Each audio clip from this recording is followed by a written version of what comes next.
Good morning, friends. Today we will study Indecent Representation of Women Prohibition Act 1986.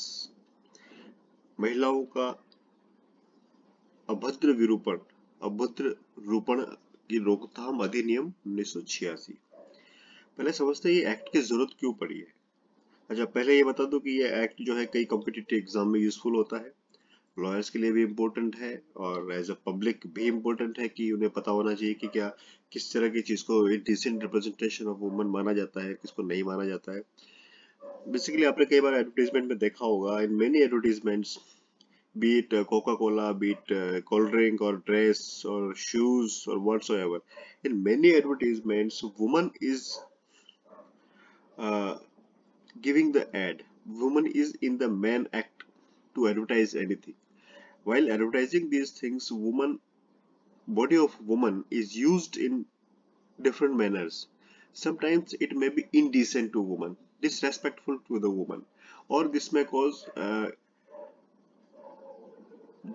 manipulate the mind of the people who are watching these advertisements.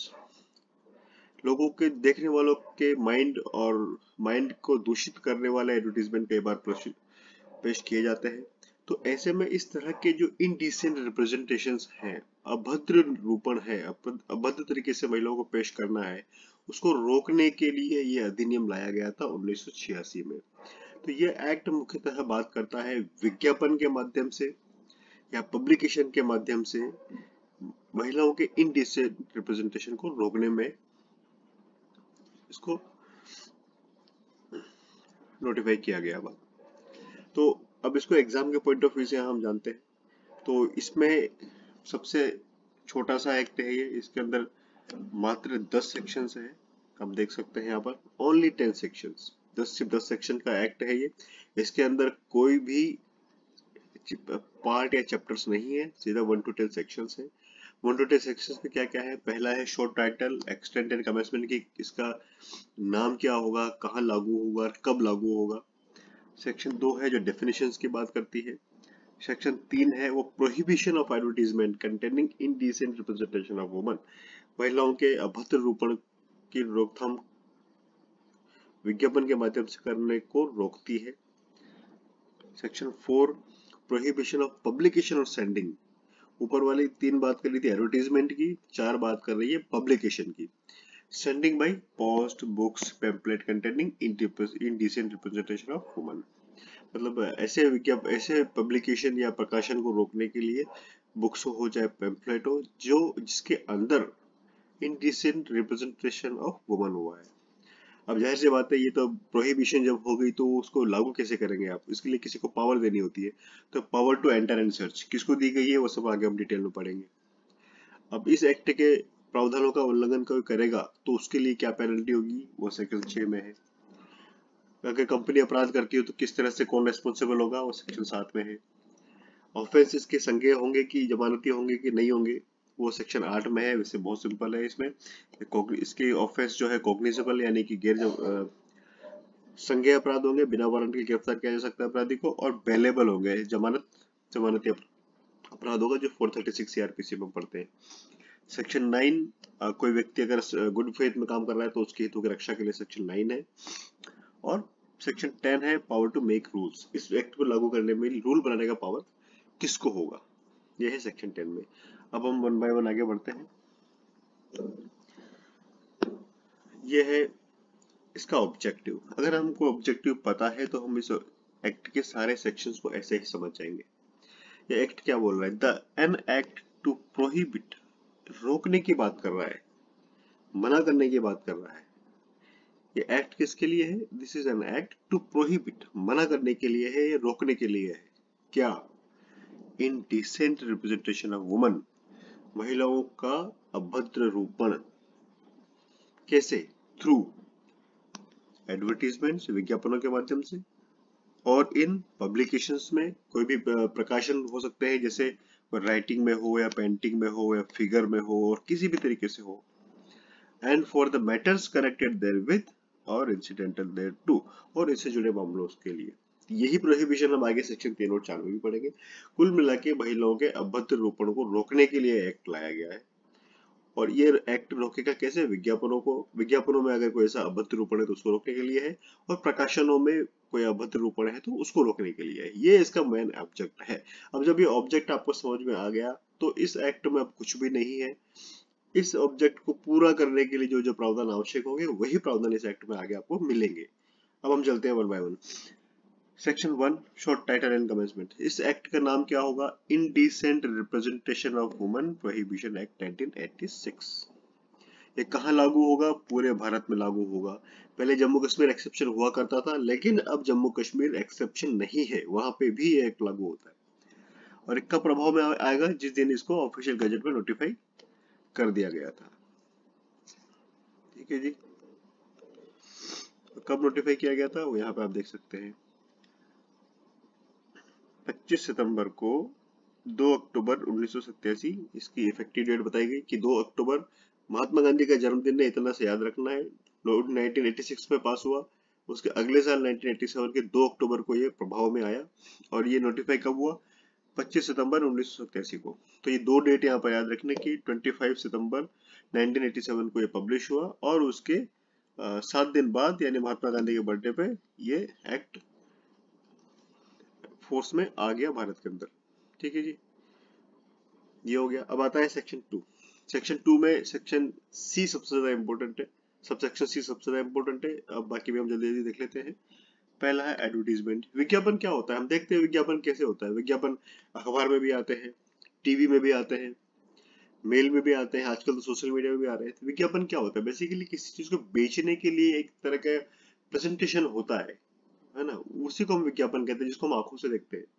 जैसे, और इसमें क्या क्या शामिल होगा? Advertisement includes any notice, circular, label, wrapper, जिससे किसी चीज में जिसको लपेटा जाता है, और अदर डॉक्यूमेंट। कोई मान लीजिए कोई डॉक्यूमेंट बना के उसके ऊपर चिपका दिया। And also includes any visible representation made by means of light, sound, smoke और गैस। पेपर पे छपा हुआ विज्ञापन तो है ही, लाइट से या साउंड से या धुएं से या गैस से बनाया गया कोई प्रेजेंटेशन है जो आंखों से दिखता है, वो भी एडवर्टीजमेंट है। क्लियर? अब आता है B, subsection B, distribution. Distribution का मतलब क्या होता है? डिस्ट्रीब्यूशन में शामिल है, इंक्लूसिव डेफिनेशन है, includes distribution by way of samples whether free or otherwise. Distribution में वो भी शामिल है, चाहे वो सैंपल आपने फ्री में दिए हों या पैसे लेकर दिए हों, वो भी डिस्ट्रीब्यूशन में शामिल है। अब आती है सबसे इंपॉर्टेंट डेफिनेशन सबसेक्शन सी में, indecent representation of woman. Indecent representation of woman होता क्या है? पहले तो ये पता चले। ये पता चलेगा तभी तो एक्ट लागू होगा। अगर इनडिसेंट रिप्रेजेंटेशन हो ही नहीं रहा है तो इस एक्ट का लागू होने का सवाल पैदा नहीं होगा। तो इनडिसेंट रिप्रेजेंटेशन क्या हुआ? इसका मतलब है द डिपिक्शन, प्रकटीकरण, किसी चीज का प्रस्तुत करना, दिखाना, in any manner of the figure, किसी भी तरीके से प्रस्तुत करना, दिखाना, ऑफ द, किस चीज को? फिगर ऑफ अ वुमन, महिला का फिगर, महिला की आकृति को, हर फॉर्म, उसके बॉडी की आकृति को, ऑफ बॉडी और एनी पार्ट देयर ऑफ। ठीक है, बॉडी या उसके किसी पार्ट को दिखाना किसी ऐसे तरीके से, कैसे तरीके से वो आगे आएगा, any part there of in such a वे, इस प्रकार से। ये भाई वे यहाँ पर इंपॉर्टेंट है, किस तरीके से आपने दिखाया, क्या दिखाया से ज्यादा कैसे दिखाया वो important. In such a way as to have, इस तरीके से दिखाया कि एज टू हैव इफेक्ट, जिसका ये प्रभाव पड़ सकता है कि वो इनडिसेंट हो, अभद्र हो। उसका ऐसा जो आपने दिखाया किसी भी उसको, उसका प्रभाव ऐसा हो कि वो इनडिसेंट हो, अभद्र हो, और डिरोगेटरी हो, अपमानजनक हो, और डेनिग्रेटिंग वुमन, और महिलाओं के, इसका अगर आपको एग्जैक्ट हिंदी मीनिंग देखना है यहाँ पर आप देख सकते हैं।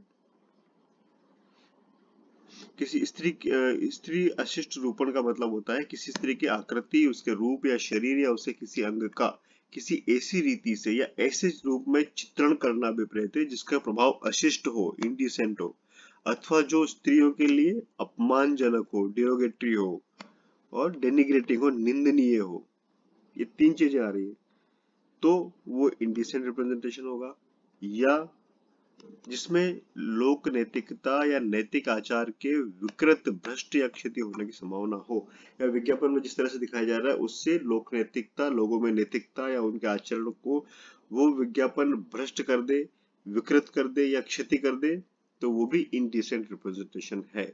और ये जो लास्ट लाइन है इसकी इंग्लिश में अगर आप देखना चाहेंगे तो इसकी इंग्लिश होगी और इज लाइकली टू डिप्रेव, जिसमें इस तरह की संभावना है, क्या लाइकली टू डिप्रेव कर सकता है, करप्ट कर सकता है, इंजर कर सकता है द पब्लिक मोरालिटी, लोगों की नैतिकता और मोरल्स।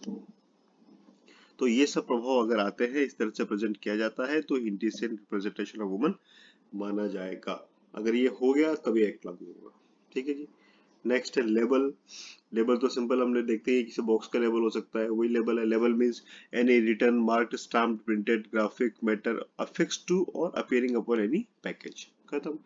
ई है पैकेज। पैकेज का मतलब क्या है? बॉक्स। पैकेज में जिसे हम सब जानते हैं, ये पैकेज का मतलब होता है बॉक्स हो सकता है, कार्टून हो सकता है, टिन हो सकता है, अदर कंटेनर हो सकता है, किसी भी चीज के अंदर बॉक्स टाइप का जिसके अंदर चीज को रखा जाता है वो कंटेंट पैकेज है।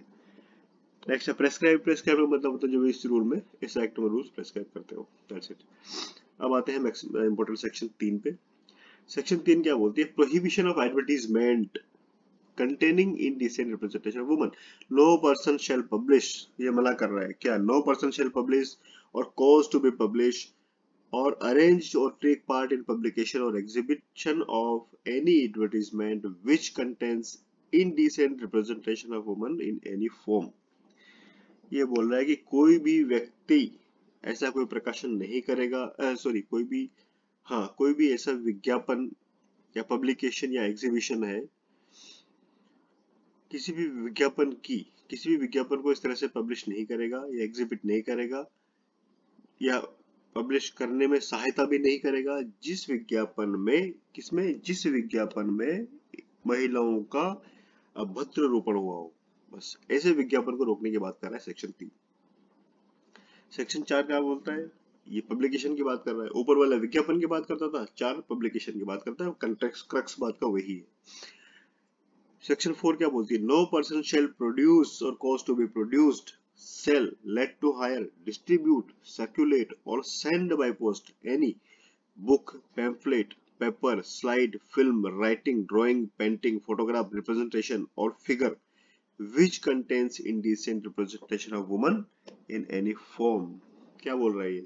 कोई भी व्यक्ति न तो ऐसा प्रोडक्शन करेगा, न प्रोडक्शन करवाएगा, न बेचेगा, न किराए पे देगा, न वितरण करेगा, न सर्कुलेट करेगा, न डाक से भेजेगा किसी भी, न बुक को, न पैम्पलेट को, न पेपर को, न स्लाइड को, न फिल्म को, न राइटिंग को, न ड्राइंग को, न पेंटिंग को, न फोटो को या किसी भी प्रेजेंटेशन को या फिगर को जिसमें महिलाओं का अभद्र रूपण हुआ हो। तो ये बात हो गई सेक्शन 4 में पब्लिकेशन की। ऐसे पब्लिकेशन को प्रोहिबिट कर रहा है जिसमें महिलाओं का अभद्र रूपण हुआ हो। अब बात आती है इसमें क्या कोई इसका अपवाद है? ऐसे ब्लैंकेट तो बहुत मुश्किल हो जाएगा, कैसे पता चलेगा कि कौन सा है जो जरूरी भी हो। तो इसके लिए सेक्शन 4 के अंदर ही एक्सेप्शन दिए हुए हैं, अपवाद दिए हुए हैं कि जब ये लागू नहीं होगा। ठीक है जी। यही अपवाद आप आईपीसी के सेक्शन 294 में भी पाएंगे। वही उठा के ऑलमोस्ट सेम ही यहाँ पर इस एक्ट में लाया गया है। तो provided that nothing in this section shall apply to, ये क्या हो गया? एक्सेप्शन। ठीक है जी। जब सेक्शन 4 अप्लाई नहीं होगा, क्या एक्सेप्शन है? ए में है any book, pamphlet, paper, slide, film, writing, drawing, painting, photograph, representation or figure. इसके अंदर क्या है? 1-2 देखते हैं आप। Number 1, the publication of which is proved to be justified as being for the public good on the ground, किस आधार पर? That such book, pamphlet, paper, slide, film, writing, drawing, painting, photograph, representation or figure is in the interest of, किसके interest में है? Science, literature, art, learning और object of general concern. कोई भी ऐसा पब्लिकेशन अगर वो जस्टिफाइड है लोक कल्याण के लिए, पब्लिक गुड के लिए, किस आधार पर? कि ऐसा कोई भी जो book, pamphlet, slide, film, writing etcetera है वो किसके इंटरेस्ट में है?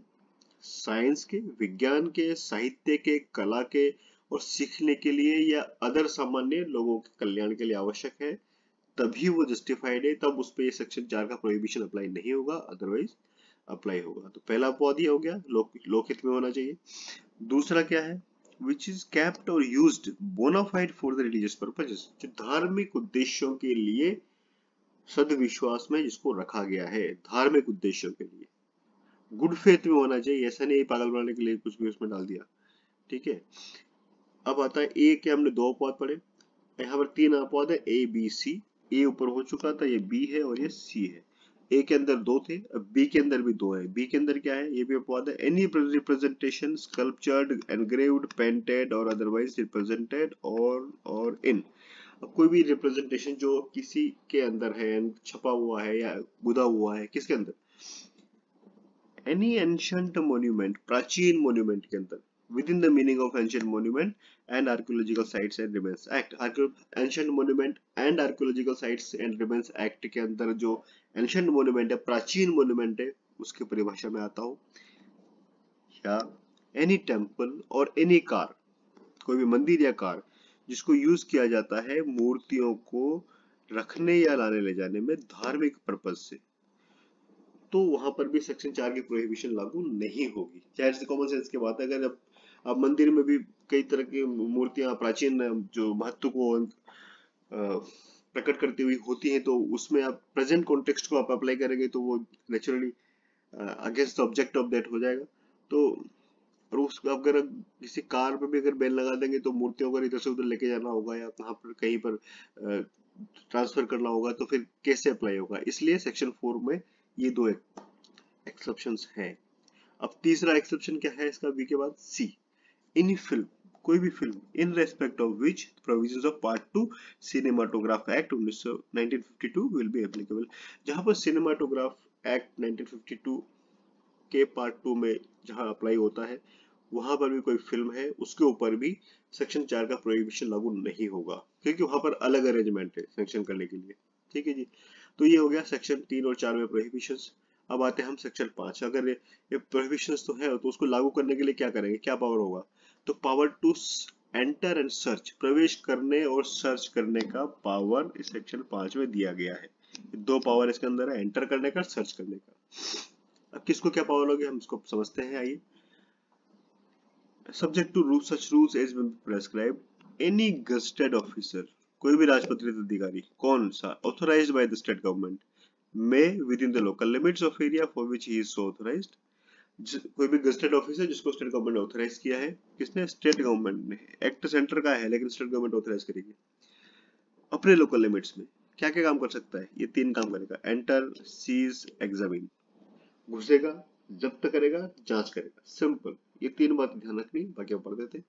Enter and search or at all reasonable times with such assistance if any as he considers necessary any place in which he has reason to believe that an offense under this act has been or is being committed, वो उसको जहां पर भी ये पर्याप्त कारण हो विश्वास करने का कि इस एक्ट के अंतर्गत अपराध हुआ है या हो रहा है, वहां पर वो प्रवेश कर सकता है और सर्च कर सकता है।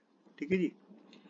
दूसरा, सीज करेगा, जब्त करेगा, क्या करेगा, एडवर्टीजमेंट और book, pamphlet, paper slide, film writing, घुस तो गया ही वहां पर, अब वहां पर जाके क्या करेगा, वो जब्त कर लेगा, किन चीजों को, writing, drawing, painting, photograph, representation or figure which he has reason to believe, ऐसे फोटो वगैरह या सब चीजें जिनको ऊपर उसको विश्वास करने का कारण है कि उनमें इस प्रोविजन के एक्ट का उल्लंघन हो रहा है। कोई पेम्पलेट है जो इस एंगल एक्ट के उल्लंघन में छापा गया है, कोई कागज है, कोई फिल्म है, वो सब एक्ट के उल्लंघन में छापी गई है, तो उनको वो जब्त कर लेगा। ठीक है, अंदर घुसा, सर्च किया, जब्त कर लिया, अब क्या करेगा, अब उनको एग्जामिन करेगा, चेन है सब चीजों की, कुछ नहीं है इसके अंदर। Examine any record, register, document or any other material object found in any place mentioned in a and seize the same if he has reason to believe that it may furnish evidence, और को seize कर लेगा अगर उसको ये विश्वास होता है कि ये एविडेंस में काम आ सकता है। ठीक है जी। Next, provided that no entry under the subsection shall be made into a private building house without a warrant, किसी के घर में आप नहीं घुसोगे, समझे, किसी के घर में बिना वारंट के आप नहीं घुसोगे इसके अंदर। ठीक है जी, वारंट लेके ही घुस पाओगे। provided that the power of seizure under the subsection may be exercised in respect of any document, article or thing which contains any such advertisement, including the contents, if any, of such document, article or thing, if the advertisement cannot be separated by reason of its being embossed or otherwise from such document, article or thing without affecting the integrity, utility or sealable value thereof. मान लीजिए कोई एक सा advertisement है जिसको किसी और के साथ है, वो इनडिसेंट है, कुछ उस पर डिसेंट है, दोनों को अलग अलग करना पॉसिबल नहीं है, तब आप पूरे के पूरे डॉक्यूमेंट को भी जब्त कर सकते हो, ठीक है। लेकिन अलग अलग किया जा सकता है, तो फिर आप उसी को लो जो आपको एविडेंस के लिए जरूरी है। सिंपल इसका मतलब ये है। Next, the provision of CrPC shall so far as may be apply to any search or seizure under this act as they apply to any search or seizure under the authority of a warrant issued under section 94। सीधी सी बात है, आप search and seizure के जब अंदर जाएंगे तब section 94 CrPC के प्रावधानों का पालन करेंगे। That's it. वेयर आप मतलब जो भी ऑफिसर ऑथराइज्ड है, कहने का मतलब ये है, where any person seizes anything so and so he shall as soon as inform the nearest magistrate and take his order. तो अब जिस व्यक्ति ने, जिस ऑफिसर ने सब सीजर वगैरह किया है, वो नियरेस्ट मजिस्ट्रेट को सूचना देगा और उनका आदेश लेगा कि उनको कस्टडी उसको करनी है। That's it. अब आ गए आप सर्च एंड सीजर के बाद। उसके बाद होता है पेनल्टी। अगर कोई इस कानून का उल्लंघन करेगा तो क्या करोगे? सेक्शन 6 है, इसमें से भी एग्जाम में क्वेश्चन आ सकता है। वैसे तो 10 एक्ट का सेक्शन है, हर सेक्शन में से क्वेश्चन आ सकता है, फिर भी ठीक है। Any person who contravenes the provision of this section 3 और 4, 4 और सेक्शन 3 और 4 का जो व्यक्ति उल्लंघन करेगा, कोई भी व्यक्ति, शैल बी पनिशेबल और फर्स्ट कन्विक्शन। देखो, पहली बार करेगा तो क्या और दूसरी बार करेगा तो क्या। पहली बार करेगा तो उसको इम्प्रिजनमेंट ऑफ आइदर डिस्क्रिप्शन, वो रिगरस इम्प्रिजनमेंट भी हो सकता है, सिंपल इम्प्रिजनमेंट भी हो सकता है, फॉर अ टर्म विच में एक्सटेंड टू 2 years, 2 साल तक जेल भेज सकते हैं उसको, एंड विद फाइन, और जुर्माना भी लगेगा साथ में, ठीक है जी। और नहीं, यहाँ पर एंड है, विच में एक्सटेंड टू 2000 रुपीज। आपने पहली बार अपराध किया, फर्स्ट अपराध किया, तो 2 साल की जेल, 2 साल तक की जेल, ठीक है जी, या 2000 रुपए जुर्माना। ये चीजें हो सकती हैं पहली बार अपराध किया तो, ठीक है। In the event of second और सब्सिक्वेंट, लेकिन आप सुधरे नहीं, आपने फिर अपराध किया, सेम चीज आपने दोबारा अपराध किया, सेकंड बार कर दिया आपने, ठीक है जी, या सेकंड बार कर दिया, फिर दोबारा कर दिया, उसके बाद और कर दिया, तो क्या होगा? सेकंड अपराध क्या कर दिया अगर आपने, मतलब सेकंड का मतलब यही अपराध आपने फिर से कर दिया, तो कन्विक्शन अगर आपको होता है तो उस केस में imprisonment for a term not less than 6 months but which may extend to 5 years। 6 महीने से not less than 6 months, 6 महीने से कम का नहीं होगा इस बार। पिछली बार तो कोई फर्स्ट में कोई मिनिमम लिमिट नहीं है, लेकिन सेकंड में मिनिमम भी है, कम से कम 6 महीना, और which may extend to 5 years,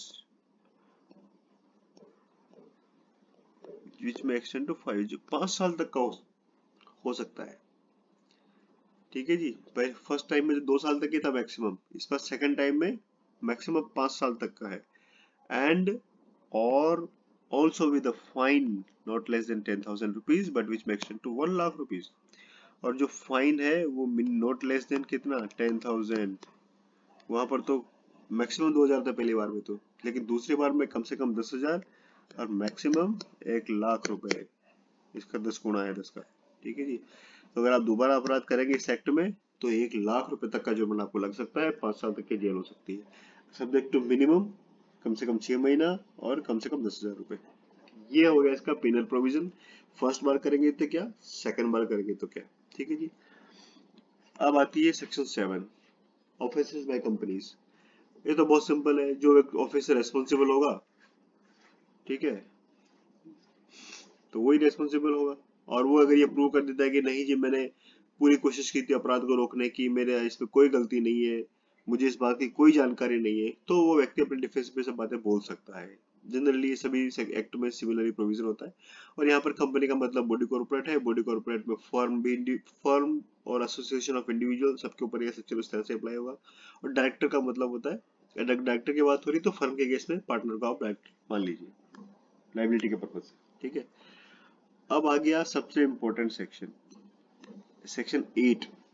इस अपराध, इसके अपराधों की प्रकृति क्या है? अगर आपने अपराध कर दिया, पैम्पलेट छाप दिए, इसे विज्ञापन आपने दे दिया, तो आपको गिरफ्तार करने के लिए क्या वारंट चाहिए कि नहीं चाहिए? आपको गिरफ्तार करने के लिए वारंट नहीं चाहिए।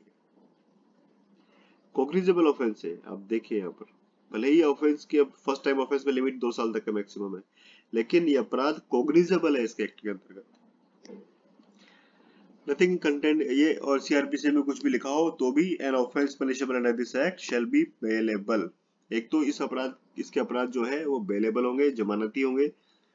दूसरा, offence punishable under this act shall be cognisable, संज्ञेय अपराध होंगे। पुलिस बिना वारंट के गिरफ्तार कर सकती है ऐसे व्यक्ति को। ठीक है जी, तो ये क्वेश्चन आता है एग्जाम में। तो ये कुछ नहीं है इसमें, कॉग्निजेबल है और बेलेबल है। ठीक है, कॉग्निजेबल का मतलब नॉन बेलेबल नहीं मान लेना है। आमतौर पर कॉग्निजेबल नॉन बेलेबल होते हैं, लेकिन यहाँ पर कॉग्निजेबल है और वो बेलेबल भी है। अब किसी व्यक्ति ने सदविश्वास में कोई काम किया तो क्या कर दोगे आप? तो भी उसको सजा दोगे? नहीं दोगे। कोई आदमी, कोई ऑफिसर अगर गुड फेथ में कोई काम करता है, चाहे वो स्टेट गवर्नमेंट का हो या सेंट्रल गवर्नमेंट का हो, तो उसके खिलाफ कोई सूट, प्रोसिक्यूशन या अदर लीगल प्रोसीडिंग्स नहीं होगा। ठीक है जी, क्लियर। अब आता है सेक्शन 10, रूल बनाने का पावर किसको है? अब चूंकि सेंट्रल एक्ट है, यूनियन का एक्ट है, इसलिए सेंट्रल गवर्नमेंट इसमें रूल बना सकती है ऑफिशियल गजट पास करके। और रूल किस बारे में हो सकते हैं? रूल बनाएगी तो रूल किस बारे में बनाएगी? रूल इसको सप्लीमेंट करने के लिए होते हैं, इस एक्ट को लागू करने के लिए होते हैं। तो the manner in which the seizure of advertisement or article shall be made and the manner in which the seizure list shall be prepared।